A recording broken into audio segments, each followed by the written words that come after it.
there, welcome to Demi RX Care channel, where we learn more about medications and how to use them properly. I hope you do enjoy this video. Make sure you hit your like and subscribe button so you can get more alerts when we create more content, okay? All right, so today's topic, we're going to be talking about heartburn. So a lot of my patients come in and they're like, oh my gosh, Abby, my chest hurt. I think I might be having a heart attack. And, you know, there's sometimes that your symptoms might feel like you are having another kind of condition. Meanwhile, it's just a simple plain heartburn. Okay, so usually this happens after you've eaten a spicy meal or a hot meal, and you just kind of feel that chest pain, that chest burning. So usually what I would advise my patients to do, if you are having those symptoms, like I said, if you're having a burning chest pain after eating, or maybe you eat and you lay down after, or you're having some regurgitation going on. For folks who don't know what regurgitation is, so that's when you eat and it actually comes back into your mouth. Yeah, sometimes it can be yucky, but some people have that as a real condition. So this usually happen, and it can cause heartburn. And also, if you're having some kind of bitter or acidic taste in your mouth, it could be a symptom of heartburn. But in a major way, you want to make sure you're talking to a healthcare professional to kind of help you discern what the actual condition is. But if these symptoms that I mentioned earlier kind of sounds familiar, then probably or most likely you're having a heartburn and you need to take some medications for it. All right. What are some causes of heartburn? So one major cause of heartburn is overeating. Ma'am, if you have had too much food and your stomach tells you to stop and you don't stop and you keep eating and you keep eating, it's going to happen. Heartburn.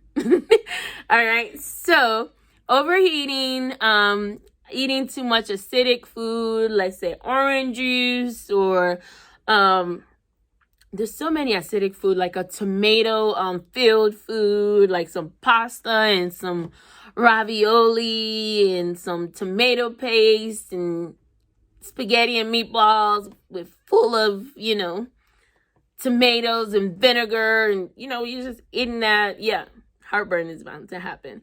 Okay, so also drinking plenty of alcohol or stress can also cause heartburn, or when you have a decreased digestion. So some people don't have a very fast metabolism, like they don't digest food faster, or like an average person. So they have more of a slower digestion. So those kind of patients are kind of at risk of having heartburn. So what are some quick remedies of what you need to take if you're having heartburn? My number one recommendation is usually Tums. So Tums are the first thing you want to take. So Tums is it contains calcium in it, and it kind of helps to neutralize that acid in your stomach. And it usually comes with chewable tablets, so you're able to chew and just take water with it, and it'll work within, quickly, within 1 to 4 hours, you're good. All right. So usually Tums, you take 2 to 3 tablets with full glass of water, and it helps. But patients who have chronic heartburn, this might not be a very fast remedy for them. It might still be taking a long time for it to act. Okay. All right. So this is also great in patients who may have a condition of low calcium. Let's say you need some calcium supplements. This may also kind of help with that as well. And some side effect of Tums is it can cause bloating and constipation if you take too much of it, and also gas as well. So you don't want to take more than the maximum dose. So the maximum dose is 12 tablets of the regular strength and 8 tablets of the extra strength, as well as 6 tablets of the maximum strength. So you want to make sure you're reading it. Usually it'll tell you how many milligrams it's in there, and if that's the extra strength, or if that's the maximum strength, or that's the regular strength. Okay. All right. Another medication that patients take is called Mylanta, and this usually comes in fluid form, and it contains aluminum hydroxide, magnesium, as well as simethicone. And the simethicone also kind of helps with gas as well. So these are your quick remedies. So Tums, Mylanta, and there's another one called Gaviscon, which has the aluminum hydroxide and magnesium in it. And also we have Pepto Bismol and milk of magnesia that can also help with heartburn.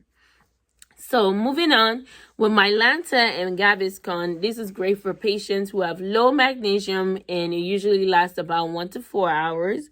Another con of this is it will cause diarrhea. So the Tums will cause constipation, and if you take too much of it, and the Mylanta will cause, diarrhea if you take too much of it. So you kind of have to pick and choose what your calling is. If you're gonna have more diarrhea, if you're gonna have more constipation. But this is, like I said, this is a side effect. And side effect, like I always say, is a two-way street. Is either you have it or you don't have it, and you want to make sure you're taking the right amount. As long as you're sticking to the right amount, this shouldn't be a problem. All right. Another medication that you can use is called the Pepto Bismol. So the Pepto Bismol is also one of the medication that works great in patients as well. And I like Pepto Bismol because it can work for other things other than heartburn, such as like diarrhea. So if you're having diarrhea, you can take Pepto Bismol, and that will help, prevent the diarrhea. It can help with like indigestion, like if you're having a slow digestive, system where your food is not digesting as fast as you want it to. Or if you're having like a stomach upset or nausea, Pepto Bismol usually does help with that. So what are some disadvantages of Pepto Bismol? So it can cause temporary darkening of your tongue or stools because of the actual active ingredient that's in there, which is called bismuth salicylate.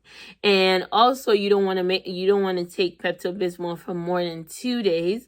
And also it can interact with other medications that you're taking. So you want to make sure that you're kind of weighing your options, like I said, and talking to your local healthcare professional, and making sure that they are aware of other conditions that you have, so they're able to recommend the right medication for you. And also you can check out our website as well. We have somebody who's able to answer whatever questions you have regarding medications, 24/7. All right, moving on. So what are the ways that you can improve heartburn without taking these medications? I would always come with the tips, and you know that. All right, so first thing first, you want to make sure that after you finished eating a meal, you want to make sure you're not laying down, because you want the gravity to kind of pull it downwards to help you digest faster. You want to make sure you're not laying down and the food is coming back to your throat.